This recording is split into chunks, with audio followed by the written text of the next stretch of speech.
were first in here, too. I know. Now you're up. Surprise. Everybody ready? Morning. My name's Andy Kahn. I'm the Director of Victim Services for Crime Stoppers of Houston. This case that we're going to be talking to everybody about today was brought to my attention by two longtime colleagues of mine, one of them that's here, Marilyn Gambrell, and her cohort, Shay Dre Hendry. It's been over 15 years since three teenagers, Avianca Cortez, Detriana Davis, and Rashonda Raleigh, were killed by wanted fugitive Sajan Timalshina. He has actually been living free in his native Nepal longer than the three girls lived on this planet. Sadly, there's a fourth victim, 14-year-old Benicia Davis. She survived the crash, but because of survivor's guilt, 1 month later, she took her own life. Timalshina is also responsible for her death. When I met with the families in August of 2025, I told them it's time that we put him back on the map. And the world needs to know what he took from all these families standing behind me. He doesn't deserve to live his life freely, hiding from justice and going about his life as if nothing happened. Crime Stoppers is not asking for tips.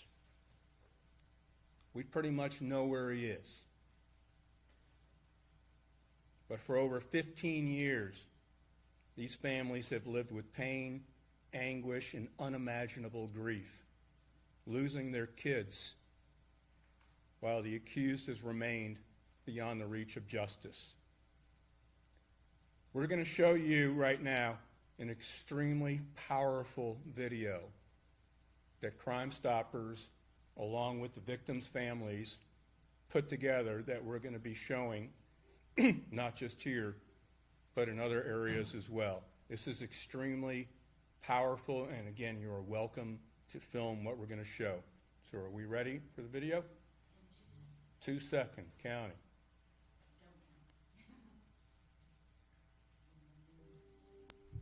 I'll step aside.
That one right there, that's mine. Gives me joy. She was.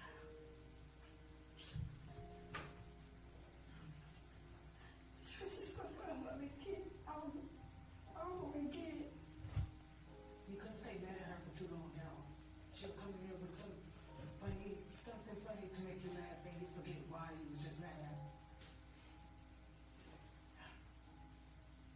I miss those times the most.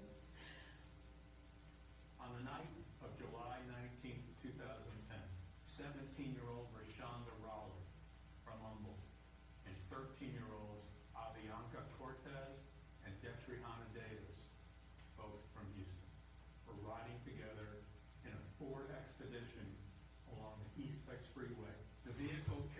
7 people, likely sharing laughter and conversation, unaware that their lives were about to change forever.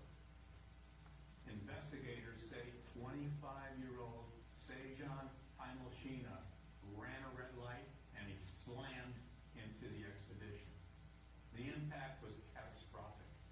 I was actually in the same accident she was in. So I actually heard.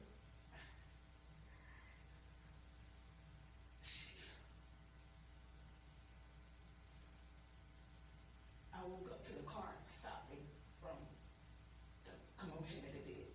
And I turned around. And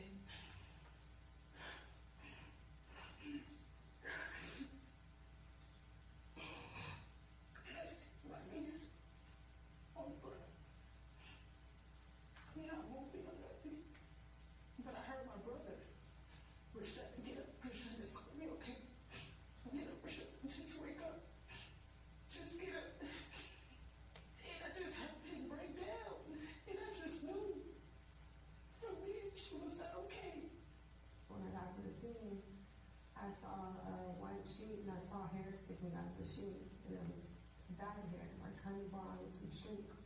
And I just highlighted her hair the weekend prior, so I knew it was her. And I saw her hair. This was the day of the incident. I have the same outfit of hers and her shoes, everything that she's wearing, her accessories and everything. And I'm like,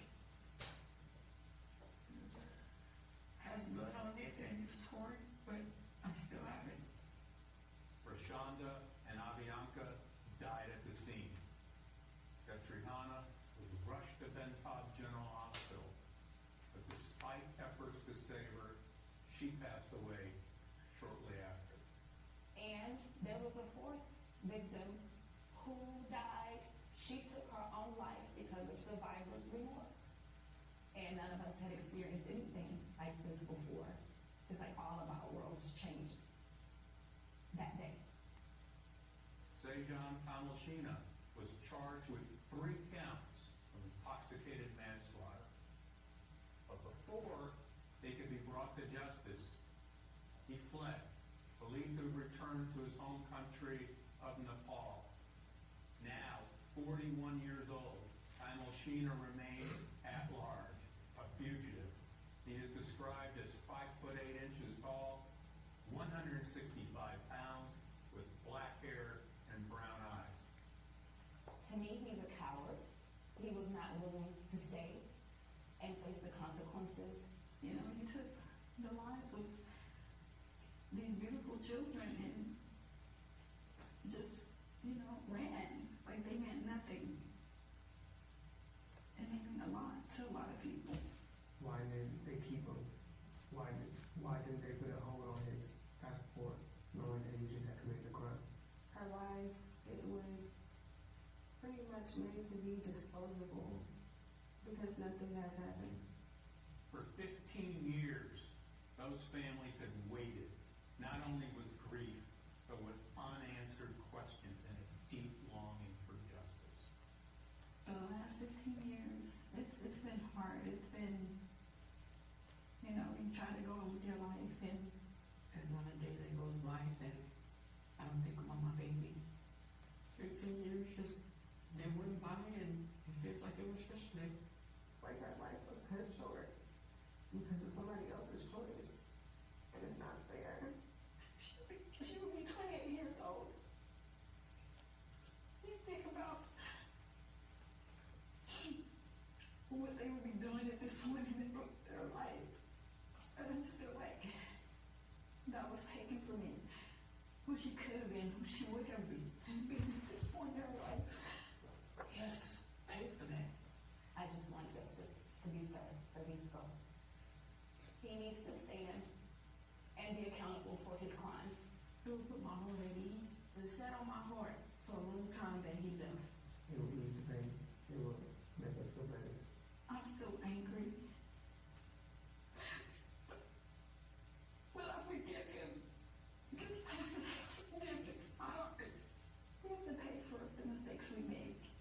That's all I want. It's justice for the girls. No, it won't bring them back, but it'll give us some closure. The suspect believed to be in Nepal, the path to justice has been delayed, the pain prolonged, and accountability remains just out of reach. The fight isn't over. These families continue to carry the weight of their loss with strength, courage, and unwavering hope. Hope that one day, no matter how many years have passed, or how far someone may run, justice will be served, not just for those lost, but for the loved ones left behind, because their lives matter, and their stories must never be forgotten.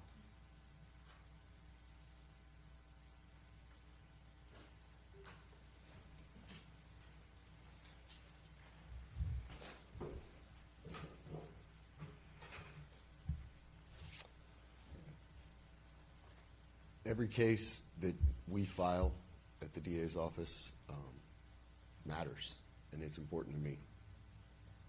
This one is uniquely important to me.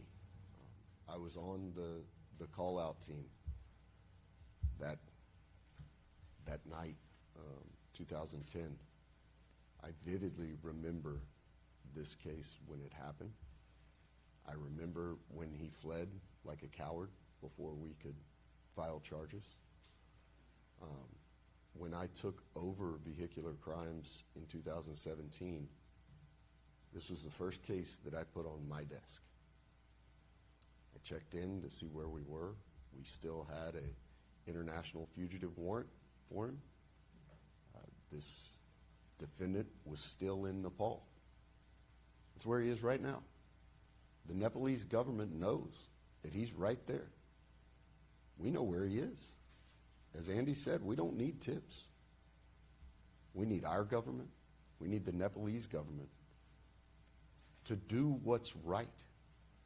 We are 15 plus years since this horrific night. We have 4 incredible families that have had to live day in and day out with this tragedy because of the cowardice of this defendant and, quite frankly, the inaction of 2 governments. These families are aging. We're losing people whose only goal was to see that justice was done. And every day that we delay, we are running the risk of losing more of them before we have a chance to bring this individual to the justice he so richly deserves. My office will never, ever stop looking for ways to bring him back to deal with this. My office will never, ever stop supporting these incredible survivors on their mission. I have to say thank you to Andy and the entire Crime Stoppers team for giving us another platform to call out the inaction of the governments that are involved. This is not a difficult decision. Send him back so that my office can get the justice that these families and these beautiful girls deserve. We stand ready the second he gets back here to hold him accountable for these cases. This case still sits on my desk. This is one that has to end. So instead of calling Crime Stoppers for tips, if you're seeing this, call your congressman, call your senators. Tell them that this is not okay. This isn't some manhunt. This is simply doing what's right. Give these families the opportunity to get this part of it done and start a healing process that is 15 years too late. Thank you again, Andy. I'm going to introduce representing the families. Roxanne is the sister of Avianca.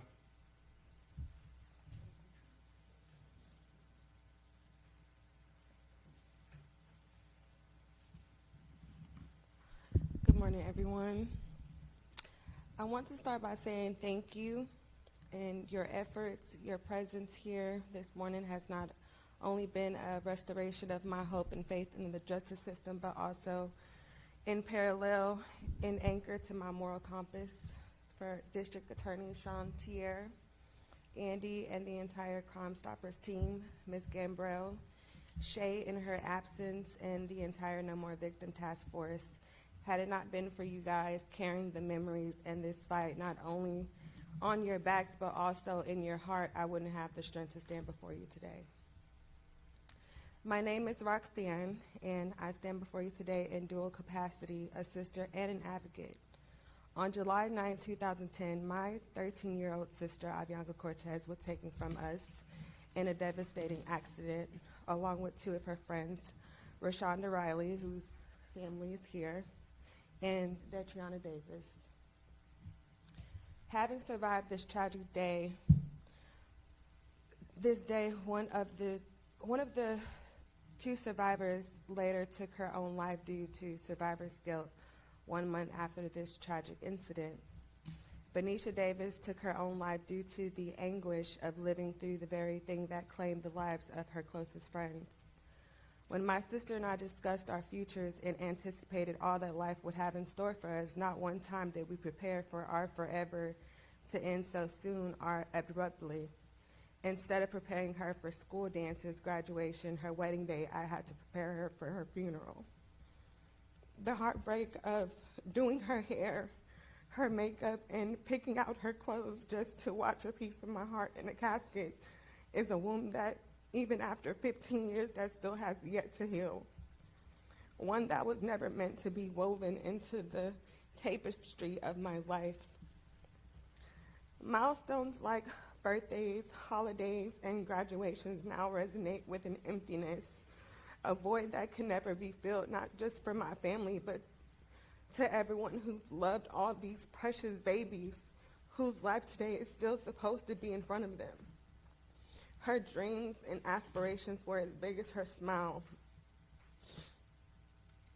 She hoped one day to be a model, not knowing that her life would leave a legacy of not just survival, but for accountability and responsibility, for us to be more vigilant and to help bring justice back to a system that has cradled and made it acceptable for one to be so careless about the lives of others and themselves when they choose to drink and operate a vehicle while under the influence of anything that alters your baseline receptors. This moment is not only filled with grace, but intent.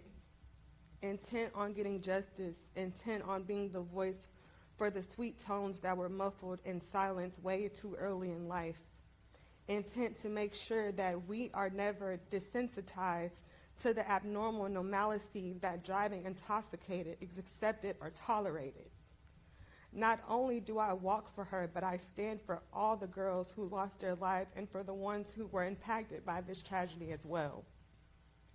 Despite the years that have passed, there has been no justice. The individual responsible, Sajan Timalshina, has evaded accountability. He robbed 3 young lives, and we can justly say 4, yet he remains a free man. This is unacceptable, it is unjust, and that is why we stand before you today, because the time has come. It is time for Sajan Timalshina to be extradited from Nepal and bring back to the United States to face trial. It is time for our families to find peace and for our girls to receive the justice they deserve.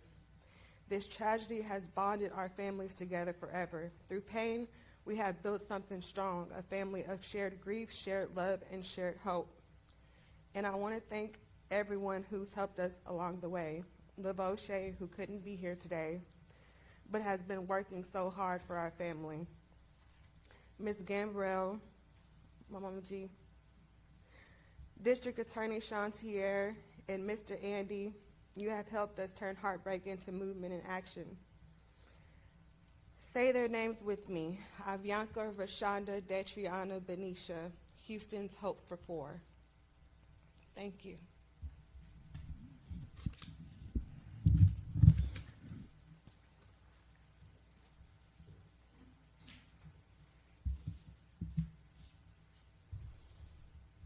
Because the path of justice has been stymied by a lack of treaty with Nepal, the path to hold him accountable has been difficult. But let me unequivocally tell you, and you've seen it here today, none of us are giving up seeking justice for these 3 young girls. Avianca, Detriana, Rashonda, and Benicia's lives mattered. The families are calling on federal officials, members of Congress, as District Attorney Sean Tier urged, members of the Senate, and you, the public, to support our renewed efforts to bring Timalshina back to Harris County to face justice. I have been in touch with Texas Senator John Cornyn, who is a big supporter of Crime Stoppers, and we are extremely hopeful that we will be meeting very shortly to discuss the next steps in this process. The families and all of us here today are making a personal appeal to the Nepal government to step up to the plate, do the right thing, and return him back to stand trial. This message is now for Sajan Timalshina. You ran away, vanishing into darkness like the true coward that you are. My hope is that you're made aware that your face and what happens here today is going to be plastered all over the world, and everyone is going to know what you are responsible for.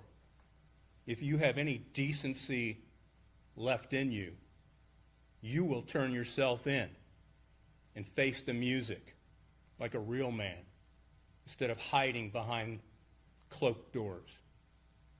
It's been my honor and privilege to get to know these families, their willingness to share their story, their emotional anguish, and hope that one day justice will be served. That's all we want. I'd like to thank our law enforcement detail that's here today, our amazing staff at Crime Stoppers, our partnership with the Harris County District Attorney's Office, and you, the media, for helping us get this story. This is step one. We have much more to do, and we will never give up. And at this time, we'll open it up for any questions. I have a question for Mr. District Attorney. Until recently, you had sort of an extradition expert within your office. She was dismissed, and so who is working on this problem within your office now?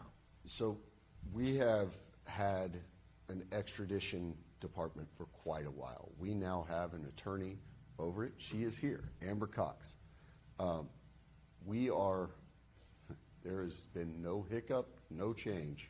We are working through these, and I have intimately been familiar with this case, as I said, since it started. But in 2017, I began real work on making sure that the red notice, meaning the Interpol international warrant, was still active and working. We had a location that we believe is still good in Nepal for this individual. We've been in communication with the State Department since at least that time, trying to get this process going. This, quite frankly, is a last-ditch effort on that side. We've been working behind the scenes nonstop to try to get this individual back. It hasn't worked. We do, just so I'm clear, and maybe the other journalists in the room are clear, I thought we do have an extradition treaty with Nepal, don't we? We do not. We do not. We have an agreement that works sometimes, but we do not. Because they have extradited people back to the U.S. They have given people back, which is a whole nother layer of frustration that these families have had to go through. They have seen other people be extradited from that country, and yet not this individual.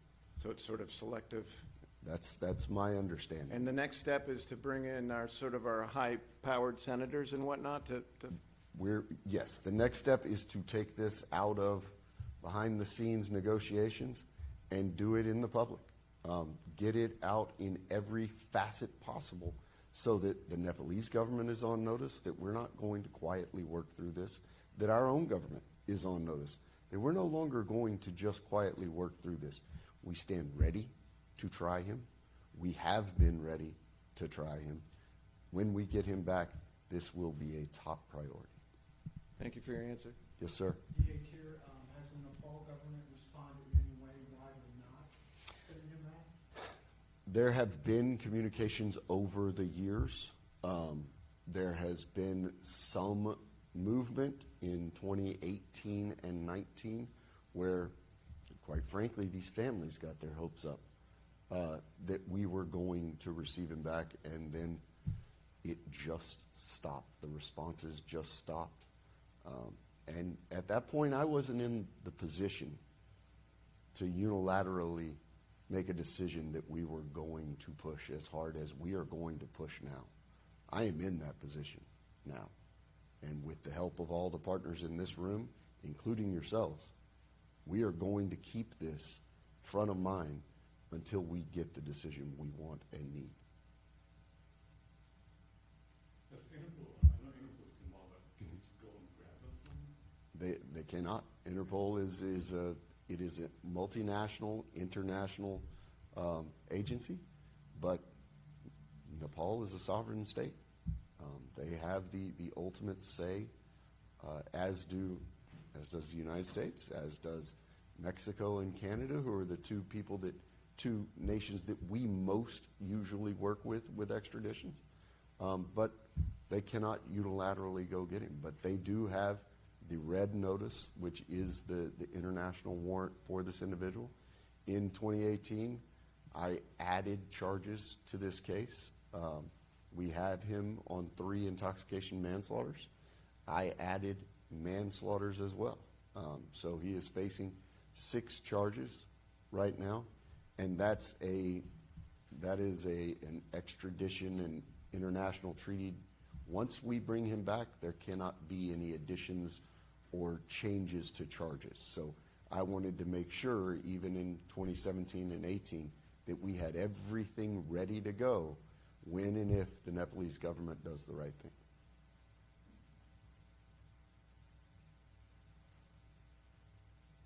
Thanks for your time. Appreciate everything.